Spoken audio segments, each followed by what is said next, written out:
Hello and welcome back to the California Cannabis Report. I'm your host, Jared Schwass, and we're back with another exciting episode for you today. Gardens. We talk about their garden, their farm, what it's like to grow in Mendocino County, what they got growing up specifically, and a little bit about the regulatory process that they've been dealing with. It's a great episode. You learn a lot. Hope you guys like the interview. Hope you guys like this episode. Come on, let's go see what's growing up in Mendocino County. Come on, let's go.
Mendocino County. We're up here with Mo from Sunbright Gardens, up here in northern Mendocino, north of Covelo.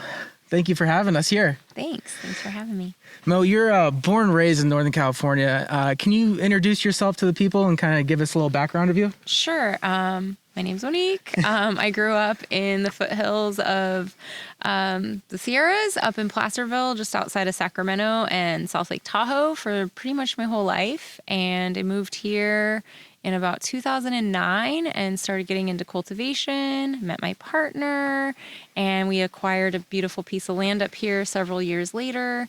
And we've been cultivating pretty much the entire time. So It's been pretty awesome. And yeah. So how'd you get into cultivation? I guess it's just what you do when you move to Covelo. I started off just, helping out with the harvest and trimming and stuff. And then after I met my partner, he offered me an opportunity to help him with his garden.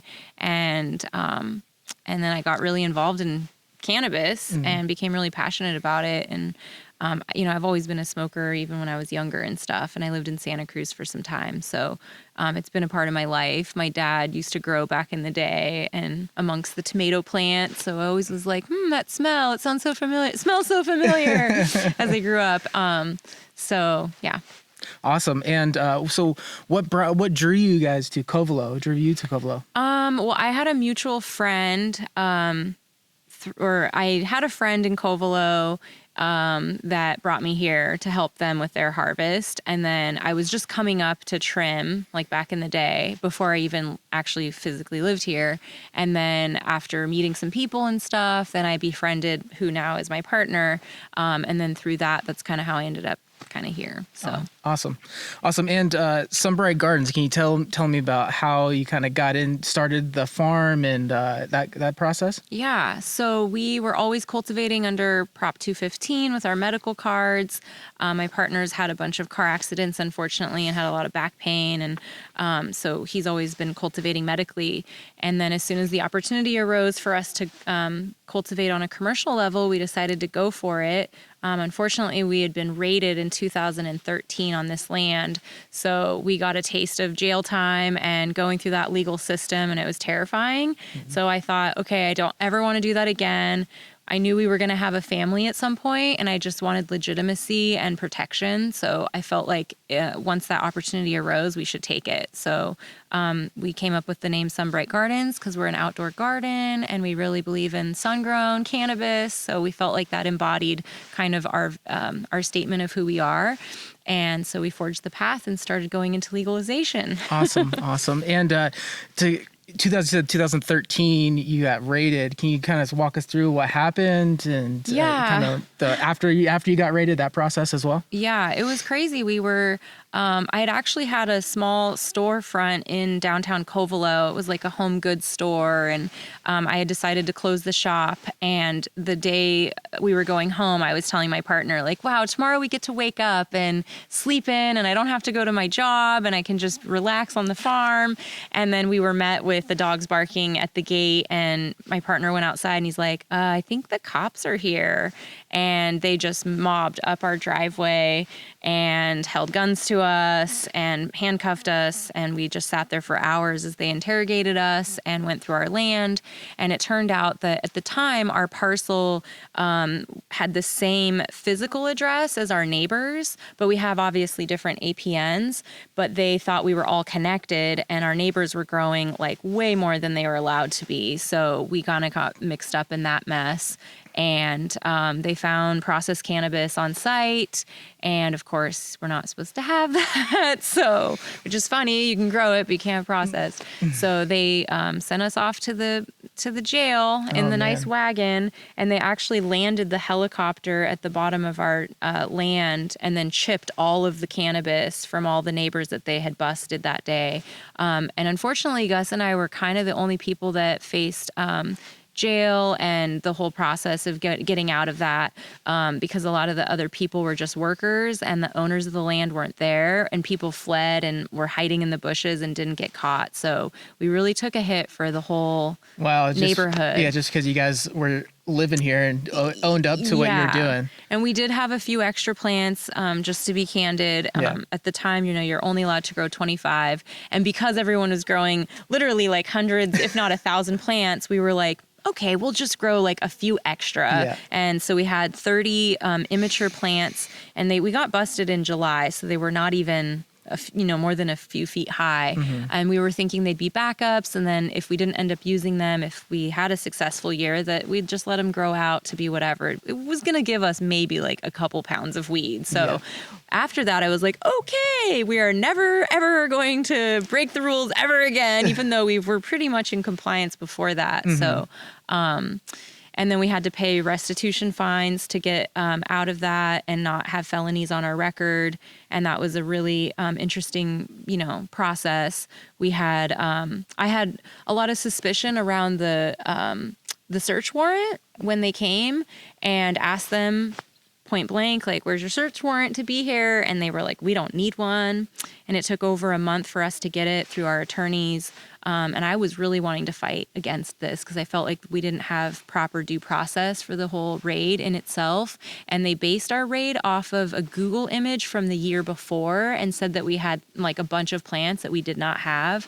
But nobody wanted to fight it. So, and at the time, we were facing a felony. So it was like, you could either pay this restitution money and get off or fight it and maybe lose and have this other path. So we got scared and said, okay, I guess we'll just pay. Yeah. So. I think that's a big problem just outside of cannabis, just to the justice system in general. It seems like the more money you have, the easier it is to navigate the justice system.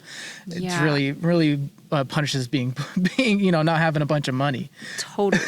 Yeah. And it set us back a lot. I mean, it was a really traumatic experience and it left us with definitely PTSD. And every time we hear a helicopter, even to this day, we're just like, oh my God. And we're totally doing everything right now. But, you just get left with those feelings. And I just never, ever want to experience that again. Yeah. I mean, it's hard. It got to be hard because I'm sure a lot of trust is eroded. And even if you are compliant with everything, you hear stories of people who are compliant who still get raided and get their everything chopped down at least. So I'm sorry you went through that. Other than that experience, is there any other push or pull that pulled you into the regulated market?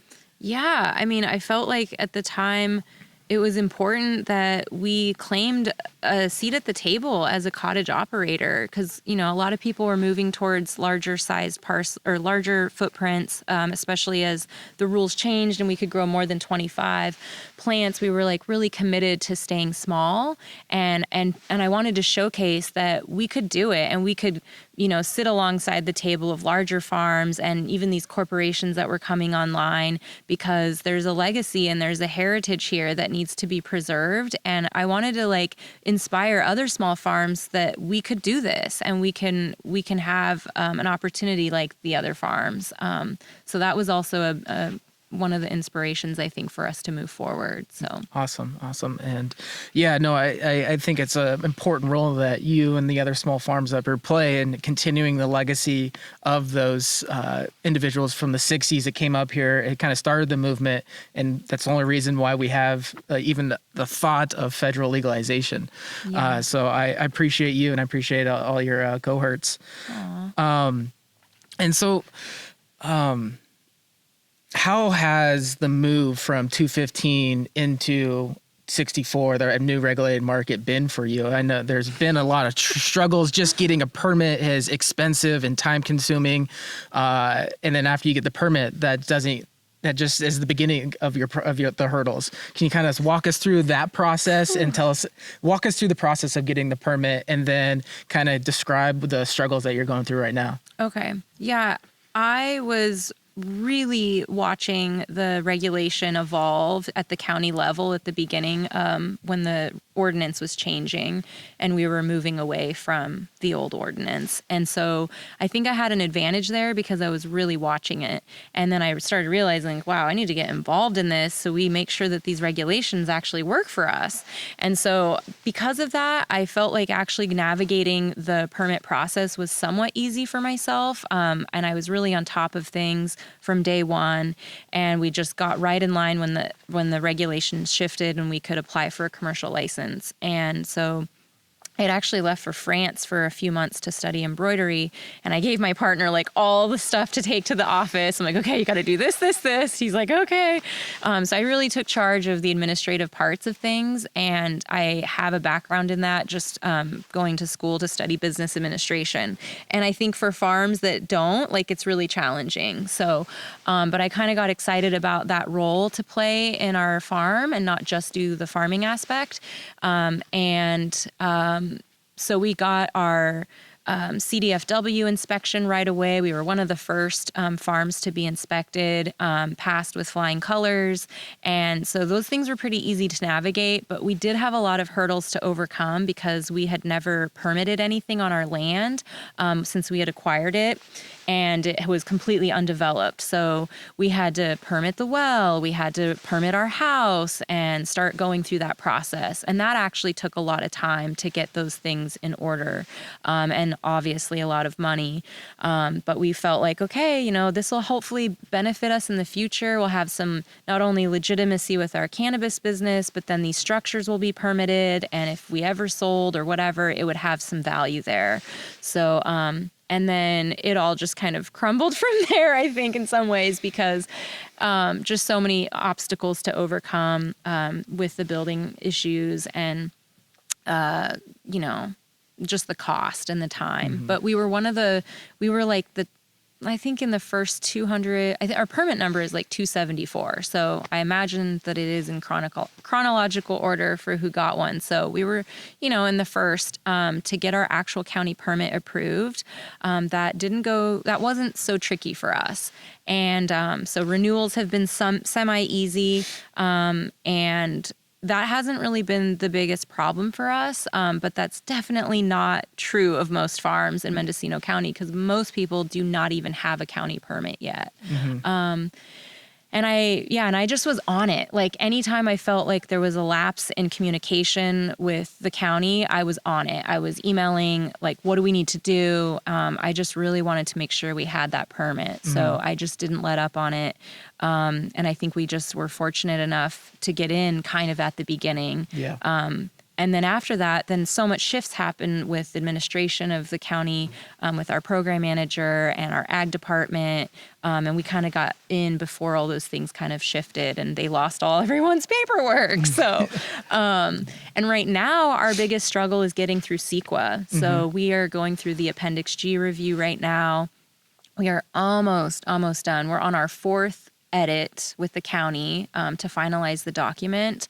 And we have a hang up right now that we're trying to resolve around a shipping container that they're claiming, unless I can prove was on the land prior to the cultivation site, we're going to have CDFW come back out and reassess that there's no biological impacts.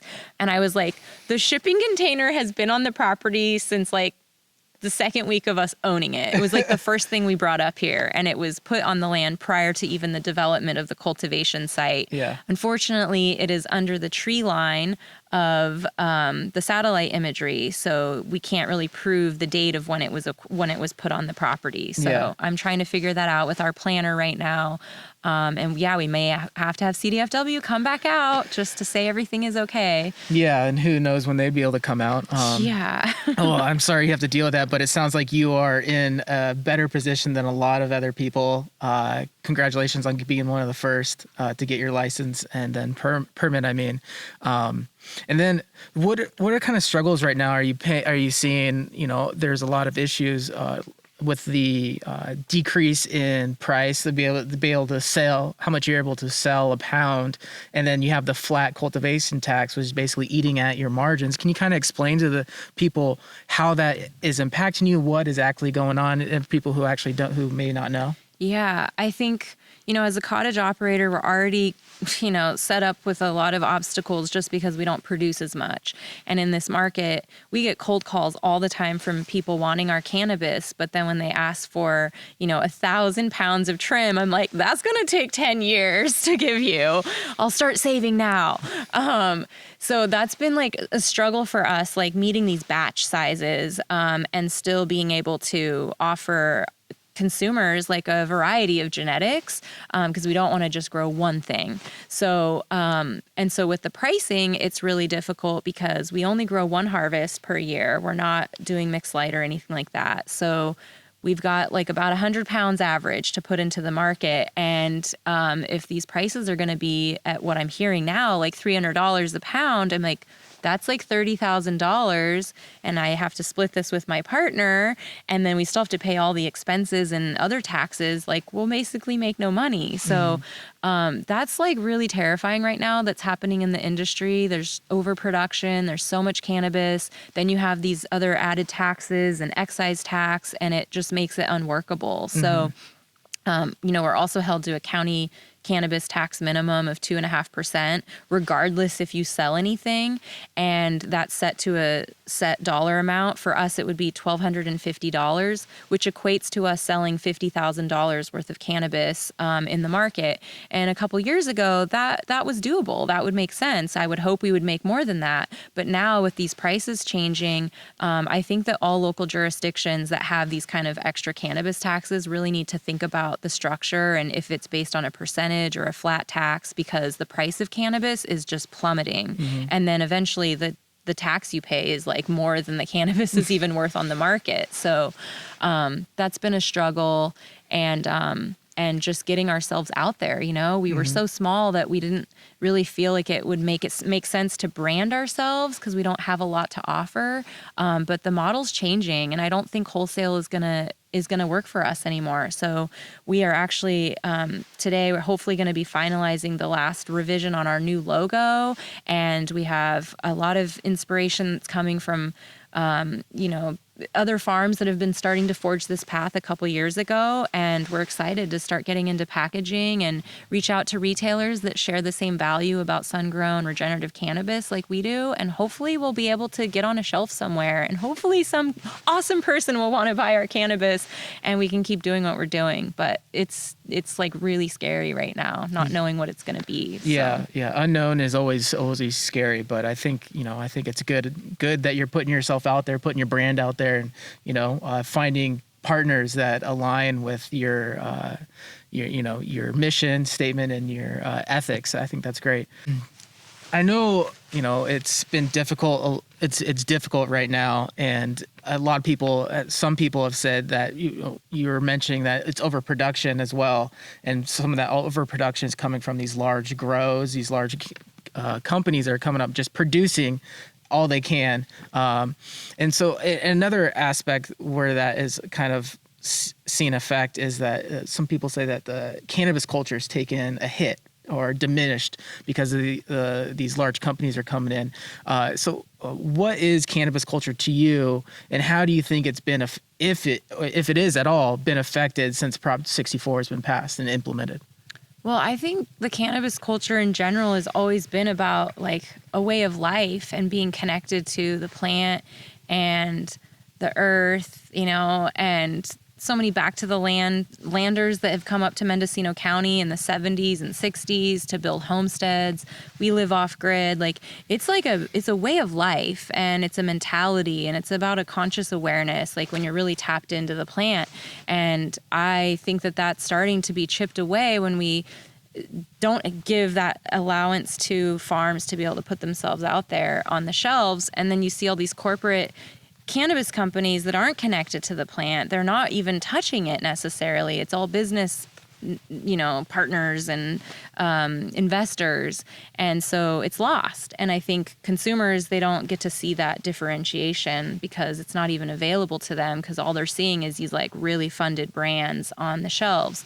So I think that that's been part of it. But then also, because of all of the regulation requirements and the CEQA and the cost and just the administrative overload for most farmers that don't have that business sense, they haven't even been able to come into this program or into this regulatory framework. And so we're losing out on those genetics, that experience, that medicine, that magic, and that's really devastating. And then what happens to people in those rural communities? They end up having to like leave their lands because that was the way that they produced income for themselves.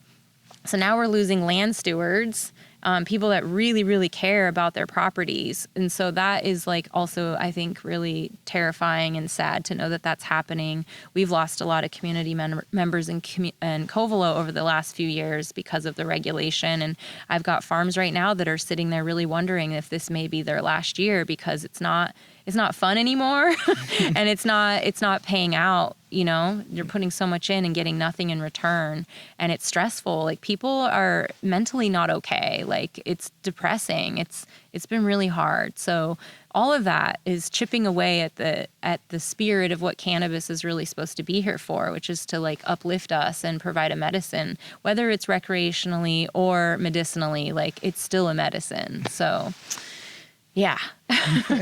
Yeah, and kind of go on a little bit into the communities that have been affected.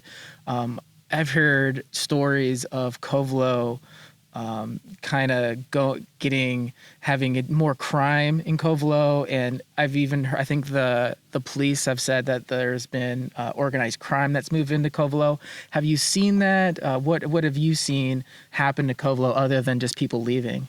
Wow, I've seen a huge shift in our community, and it's really sad. And also, there's a lot of beauty too, so I don't want to all be doomsday. But yeah, I think, because the state and the county and everybody hasn't been able to really tackle this whole issue, we've had so many illegal grow sites pop up since legalization. Like there is more illegal cannabis being cultivated right now than ever before, and they don't have a way to manage it. And so people are popping up these giant gardens, no care for the environment. They're not giving back to our community. They're just coming in and, taking, and then leaving at the end of the season, leaving their animals like guard dogs, like the horrific dog stories of our valley is really sad. And then the crime, it comes in and people are upset because they can't get paid or whatever. And then we hear of these awful shootings and murders and people going missing. And it's just like, oh my gosh. And it's hard because, we don't have a resident deputy in our community. And so we're about 45 minutes from the Covelo Road. And it takes time for the police to come here and present a presence. And by the time they do that, the crime has already happened. The people have fled the scene. So, and because there's no real enforcement happening, it just sends a message that, yeah, you can do whatever you want. And there's a lot more people coming from other countries to come participate in cultivation now than ever before. And I've talked to people, and to know that they don't even feel a little bit afraid of possibly getting caught. And they have a lot more on the line because they could get deported and go back to their country and face all of that headache, is really enlightening to me. I'm like, oh, wow, this is really showcasing how broken this system is, you know? But people need opportunities, and yeah, it makes me sad, though, to see how things have shifted in our valley. And we've had arson fires that have taken down the few structures that we had in our downtown. We lost our only community restaurant. And so that was really hard for our community. But out of those ashes, one of our farmers in our CCAG group, he's so awesome. And he started a restaurant recently, and it's took a long time for him to get through all of the building permit codes, but he finally got up and running. And just the other night I ate there, and the previous restaurant owner had come in to teach him about the salad dressing recipe from the old restaurant. And it was so awesome to get to eat that salad and remember the taste of what it was from the old place. So there's, invigorated energy happening within the community out of the sadness. And I think it's really banding our community together to really stop the crime and send a message like, no, you cannot trash this valley. There's been a lot of organized volunteers coming together to do cleanup trash days and try to remove all of that. And our supervisors have been pretty great of getting a grant to help remove all the unwanted vehicles and stuff, because this valley is so beautiful. And I just think that we need to be respectful of it and send a message. But the crime is definitely a really sad part of the industry that we can't just say it doesn't exist, because it does. Yeah, no, it's a beautiful place up here, and yeah, it's Rex. I remember growing up going swimming up in Dos Rios, and I didn't like hearing the stories of Covogana going downhill a little bit. No offense. Yeah. And I was thinking when you said it takes a lot of time to get out here. When I was driving out here, I was thinking, cops really need they have to have a purpose to drive out here, because it's a mission, that's for sure. Yeah, there has been a little bit more collaboration between the tribal police and the local police department, because obviously they have different jurisdictions in some of the busts that have happened. So that's been cool to see, and maybe that bridge can continue to develop for other things. I think that's really important. But yeah, it's just overall sad. And we're in a really interesting time with the pandemic, and, a lot of people have lost their jobs. There's not a lot of opportunity in Covelo outside of cannabis. So, I get it. I get why people are doing what they're doing. I just wish that there was more education around it. Like, don't use these chemicals. Like, don't, damage our creeks and our rivers. Like, if people had that awareness and education, I think it would be different. But people are just trying to survive. Yeah. And if they made it easier for people to come into the regulated market, then I believe you would see more people come in and less crime. Yeah. And if actually it made sense to be legal, like if people can make, way more money tax-free on the illicit market, it makes no sense to be a legal farm. It's like, oh, you're going to pay more taxes, have all this headache, and you're not going to be profitable at all. It's like, I think I'll stick with what I'm doing. So I get it. Yeah, they need a bigger carrot. Yeah, for sure. Let's get into the important stuff. Let's dive into what you're growing. Okay. Harvest just finished. What cultivar strains are you going to have out this year? So we have a great lineup, thanks to a wonderful cultivator and breeder in our valley. We love sourcing things from our fellow amazing farmers. So we have some stuff from First Cut Farms, their seed stock of, let's see, we did Tri-Fire Cookie Kush.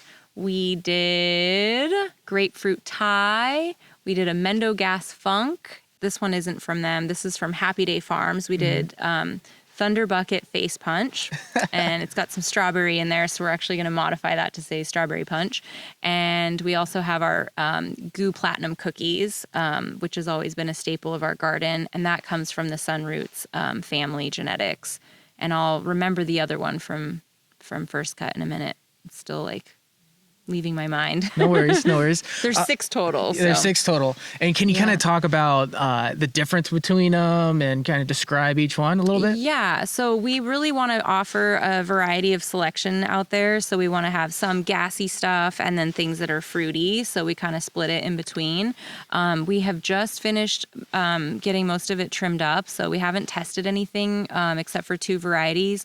One was entered into Organic Can's Best to Harvest, and it made it. They picked 28 farms to be presented, so that's exciting. That's the grapefruit Thai, and it's so awesome.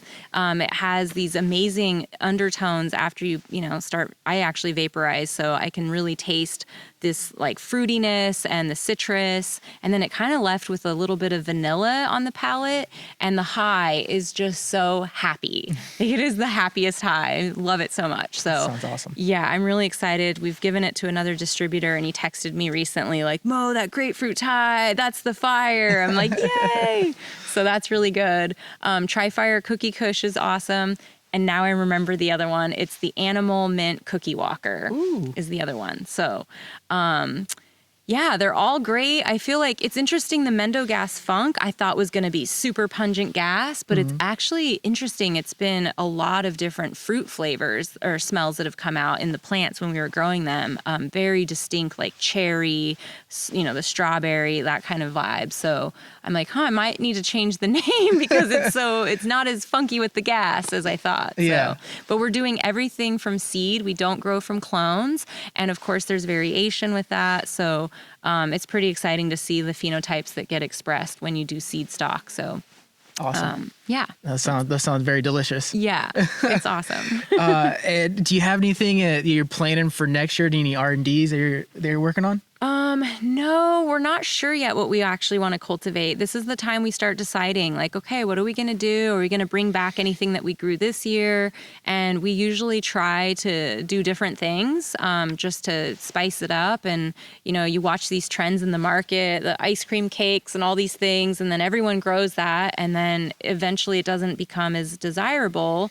In some markets, I think it still remains that way. But being so small and having small little batches, I think being able to just keep offering different things is great. Doing collaborations with other farms and sharing that genetic, stuff is really empowering and awesome. So we try to do that. But we love the Goo Platinum cookies. It's always been such a frosty, great one.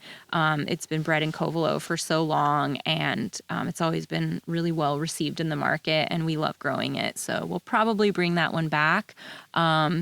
And we might bring back the Mendo Gas Funk just because it was a really awesome producer. The plants were really healthy and thrive throughout the whole summer. It's really frosty and has a good nose. We haven't tested it yet, so we'll have to see what those results come back at, which is another, issue, just dealing with that. It's like, you can grow this amazing variety, and then if it doesn't test over 20%, everyone just thinks it sucks. And it's like, no. Consumer education's a big issue. Yeah. I understand that. And finding the right testing site, because I know there's testing facilities out there that can pump up some THC numbers. Yeah. I've been like, how are people getting these like almost 40% results? I'm like, that's crazy. I'm like, wow. You would never go to like an alcohol shop and be like, give me the strongest alcohol I can have. 151. Yeah. I'm like, wow. So you mentioned now's the fun time because now you're trying out, you're hunting for phenos and for cultivars. So walk us through that process. What are you looking for when you're searching for what you're going to grow next year? It really has to meet these points. Obviously, because the THC is such an issue, it needs to have a high THC score. We want it to be frosty, have good structure, stabilized, so that hopefully we can combine different plants together in this batch. If it's too all across the board, it becomes a little tricky. And obviously, great high and the yield is obviously important for us because there are some really great varieties out there, but they don't produce a lot. And being so small, we really have to maximize on that because of our footprint being so tiny. So, and going off of what other farmers have stated and stuff and like, oh yeah, this is a really good one. And then also kind of tapping into like, what is the market looking at? Like I went to the Emerald Cup this year and was really looking at what the seed offerings were with some of the big companies. We've worked with Humboldt Seed Company in the past with some of their genetics, and just kind of seeing like, where's the hype? What are people interested in? Is this the year of purple? Is this the year of fruits? Is this the year of gas? Like it's always changing. We don't really want to follow those trends though, because they are trends and they're constantly changing. But I think it is important to kind of, have a little bit of a pulse on what that is. So. Yeah. Yeah. I think I saw a lot of OGs this year at Emerald Cup. So let's walk people. Can you walk people through your growing process as well? So you select your strain, then you're going to grow next year. Can you walk us through that process? And I saw you follow the Stella Natural calendar. Natura. Natura, Yeah. sorry. No, you're fine. So the Stella Natura calendar. Can you describe what that is and walk us through your growing cycle? So it's basically a biodynamic calendar, and it's based off of the phases of the moon cycle. And at different times of the cycle, there are more times that you should be planting root vegetables or leaf plants or fruits or roots. And so you base the plantings off of those astrology kind of aspects. So it's pretty witchy, I think, and kind of cool. We're not a certified biodynamic farm, but we do believe in that witchy element. So we try to follow that, which means, really timing our seed starts with those cycles when it's going to be for the cannabis time. And then also when we go to transplant, we try to hit those times as well.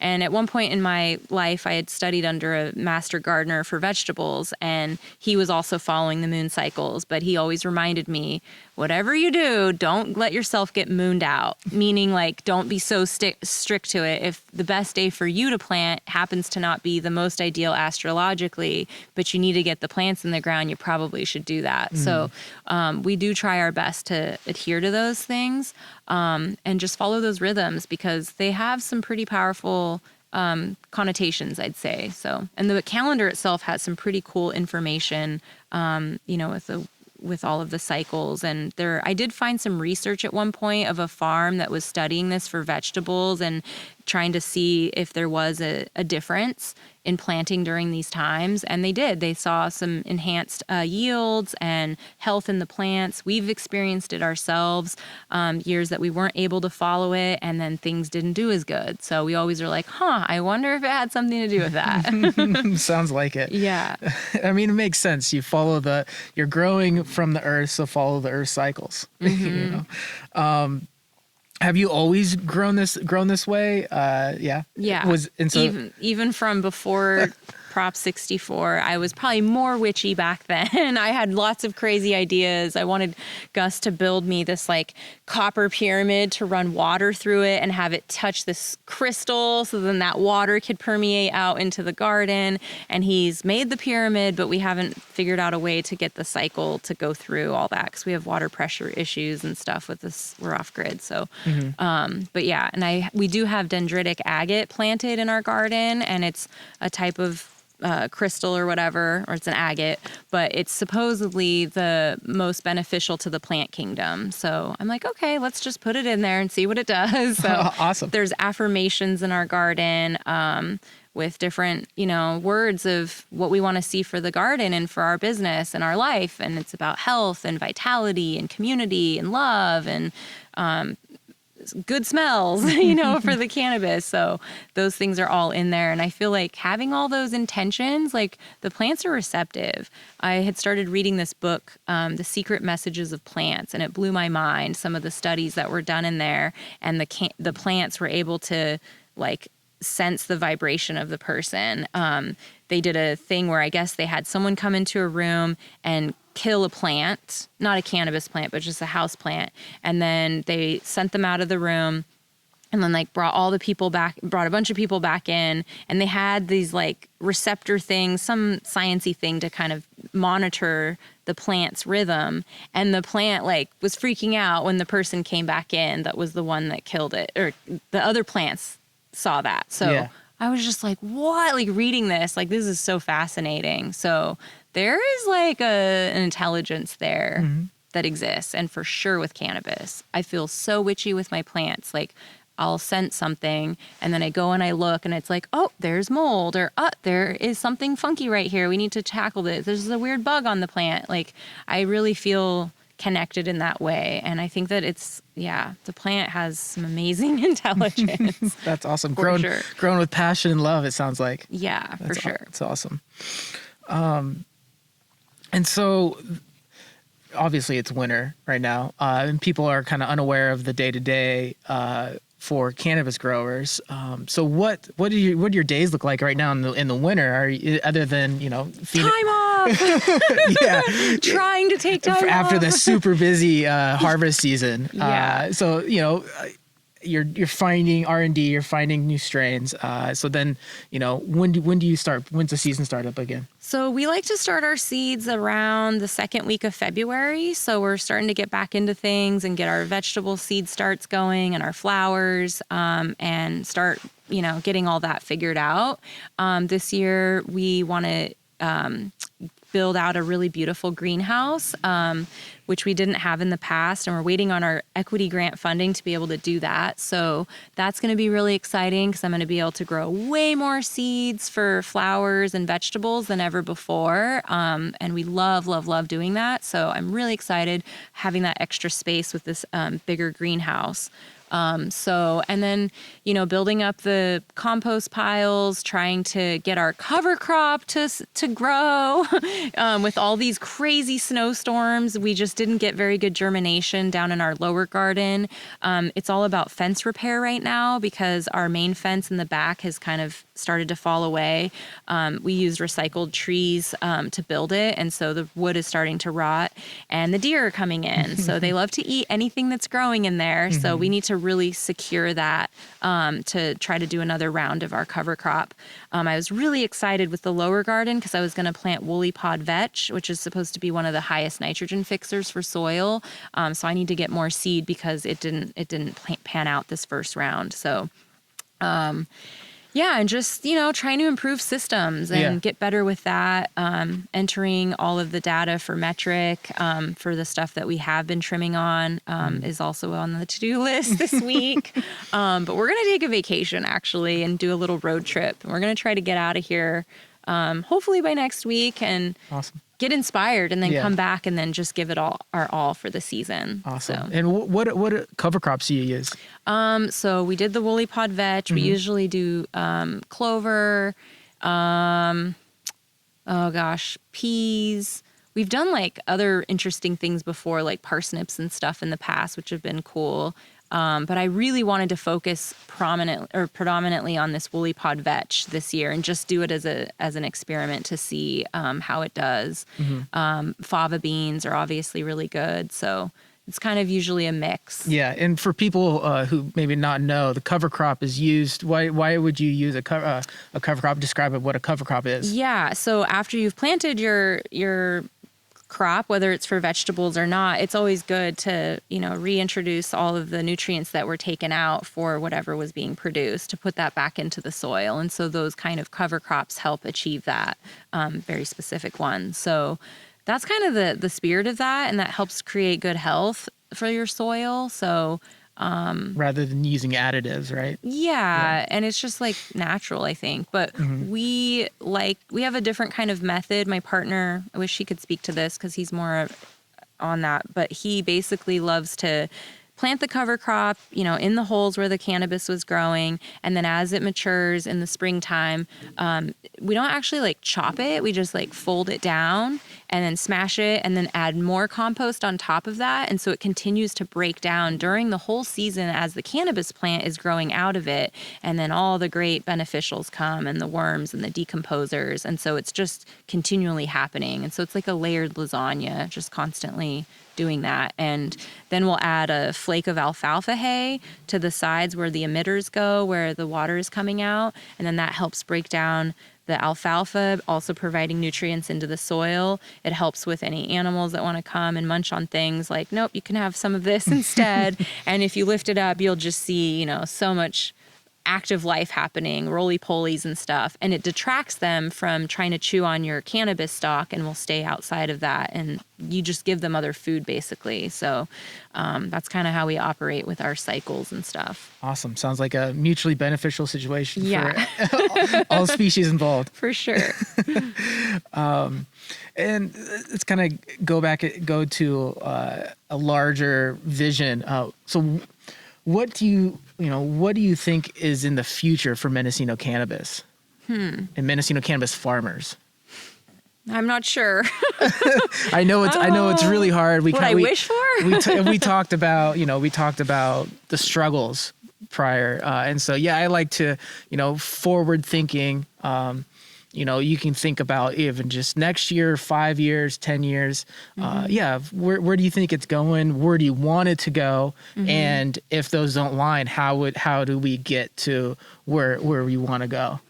I would say what I wish for is that Mendocino County could really claim, some stake in this industry with recognition for what we're all doing here, and that small farms can prevail and make it. I think that's really my biggest hope, and that it really is something that's demanded by consumers. The type of growing methods that we're using out here, our off-grid lifestyles, our passion, our drive. And I think currently where it's at is that we have so much mismanagement with the cannabis program as a whole and the bureaucracy. And it's not just county, but it's also state with the CEQA regulations. And so we really need to see farms get through that. We need to see our farms get their actual permit in hand after all these years of waiting.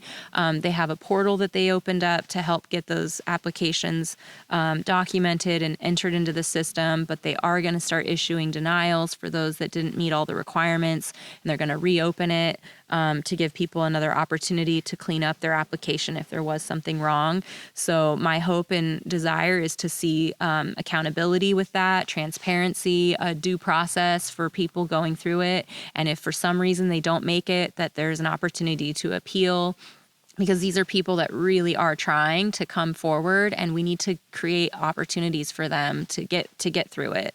So, and once that happens, then I think, the road is open. And I think as interstate commerce opens up, there'll be even more opportunities. But I just really hope that small farms can weather this storm, weather the pricing, whatever it may be, hold tightly to their savings and be really strategic in how they spend money outside of their cannabis farm so that they can eat the costs if they have to weather that. Because I think there is a shining light that's going to come out of this, and sun-grown cannabis is going to start getting more momentum as we continue to watch climate change happen, conscious awareness changes. It's all like building, and we can't give up right now. Like, we just can't. We're just getting started, and I know it's hard because there's just been so much to go through, and, it really weathers you down. But I feel like there's something on the other side, and I think we just have to stick together and really uplift our organizations that are really fighting for us for policy reform. We need to ramp up our membership for the trade organization we have in Mendocino County, which is MCA. I'm a part of that. And just really use those awesome organizations as tools to help us come together, share ideas, and also just get ourselves on the map. So I think we can make it happen. I think you guys can. And I agree with you as well that it's tough right now. It's been tough. It hasn't been easy sledding at all to this point. And it's going to even get it harder. But I do believe that there's, sunny times on the other side. Yeah. To get back to your farm, we talked about your growing process and your cannabis, but what do you think sets Sunbright Gardens cannabis apart from other brands? I think part of it is our size, like growing only 62 plants and being really cottage. And that translates into we do everything on the farm. Like, we don't have employees doing it. We are managing every step of the way from seed to sale. So we're with the plants, and with that comes attention to the detail, to the everything. So that I think is really unique and special. We also are growing from seed, which most people are incorporating clones. And I think, being really caring about my dog, really caring about the growing practices, I think is really important. We're Sun and Earth certified, and we are also experimenting with a bio-intensive growing practices. And that's really exciting in our lower garden, and trying to interplant with other vegetables and flowers and herbs, like creating this biodiversity, I think is also special, although a lot of great farms are doing that too. But, and my real hope too is like that we aren't different, that we're all doing kind of the same thing, which is to create really sustainable, like regenerative style cannabis and keep living this lifestyle. And I was filling out this application with this equity grant, and they were asking, who are your competitors in the industry and how are you setting yourself apart? And it was like, I don't really look at it that way. I want everyone to grow this way. I wish we all were. Like, this would be so amazing. I've always thought that this is an opportunity as a cannabis farm to be able to showcase how vegetable production should be done. Like, we should have small plots of land that we should be tending to and giving our care and attention to. Like, this is what will transform the world, you know? This is what's sequestering carbon, and like, you feel so much better about what you're doing. Like, we're really trying to embody that as a farm. And we're not just organic. Like, we eat organic, we live organic. The shampoo I put on my head is organic. We've even used building materials that have been recycled for our land. We have a composting toilet. Like, we really are trying to be that, and have been even prior to legalization. That's always been our way of life. So I think those things are what really set us apart in this industry, being true to that. So I do think it's funny that they asked that question for a non-competitive license. Like, yeah. Like, okay. For like retail where it's competing against it, I can kind of get it, but yeah, that's a weird question. Totally. Unnecessary. And so what, we talked about next year, how you're looking for plants and kind of the process, but what, and that you're taking the leap into your own branding and packaging. Do you have any other future plans for Sunbright Gardens? No, not really. I just, it is on our mind heavily about fires and making sure that we're going to be able to survive whatever other things come our way in the future, and that's really scary. So we really want to start working on acquiring insurance for our land, because right now we have zero insurance. So if we lost our house or the farm, like, we would have nothing. So that's really terrifying. So we want to focus some energy on forest management, and acquiring some type of grant to get assistance to help us really thin out some of these places within our forest that really need it. This part of the land is pretty good, but in the further back part, we have a lot of trees that really need to be thinned out. So I think that's kind of a big focus, and getting our house finished, and just, continue working on packaging. Like, that's one of the biggest things that I'm going to focus this year on, is trying to source the most sustainable packaging. And if it doesn't exist, I want to work with somebody to create it. Like, that's where my head's at right now. And I'm really excited about working on that project with a few other farms in my community. We're brainstorming ideas. And the stopping block right now is child resistancy, because that really limits you to a lot of amazing options. And I'm like, we need to fight for that to change in legislation, because packaged flower, if a child did happen to get it and ate a piece of, fresh flower, nothing's going to happen to them. They're not going to die, and they're certainly not going to get high off of it. And Oregon, I guess, has just changed their regulation. Other states are starting to follow suit. And I think that's the future for California. And we need to put that at the top of the list for policy reform, I think, is removing that CR for packaged flower. Of course, edibles is a different story, but because California, man, we're just like so wasteful. Yeah. It doesn't make sense. Cannabis creates a lot of waste, unfortunately, with the packaging. Totally. Yeah. Where can people find your products right now? Right now, we only have stuff with Organican in Santa Rosa and Hopland. And I think it's also featured through the Best of Harvest. We're working on our first run of packaged flour, which will be the Tri-Fire Cookie Kush. And we're planning to distribute that through Madrone. As soon as everything gets finalized with our labels, we'll put that out there. It's already packaged in jars, and we just got to get the label on there and the COA test. So I'm really excited.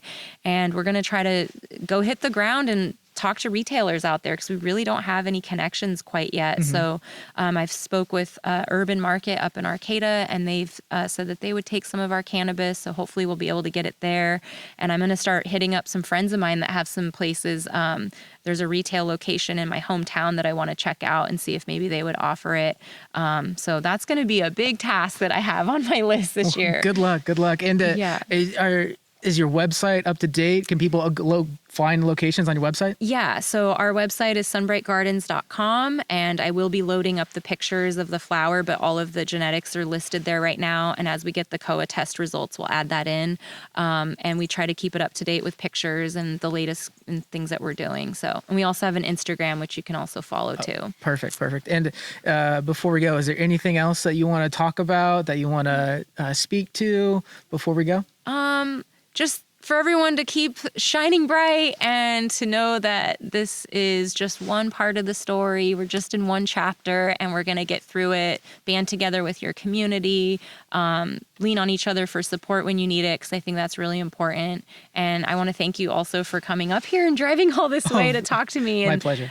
Put this out there, because I think these kind of stories are really important to share. And yeah, and I just love this cannabis community. Going to the Sacramento rally for cannabis tax reform was just so beautiful the other day, and listening to all the equity people in the Bay and their struggles. Like, we're all feeling it, not just in cultivation, and we need to come together to figure out the solutions. And we can only do that if we stay connected. So yeah, and not only is it just one chapter, it's one of the first chapters. So I think this is the very beginning of a long journey for cannabis, and especially in Mendocino County. Absolutely. Again, thank you so much for having us. Thank you for this time. Appreciate it.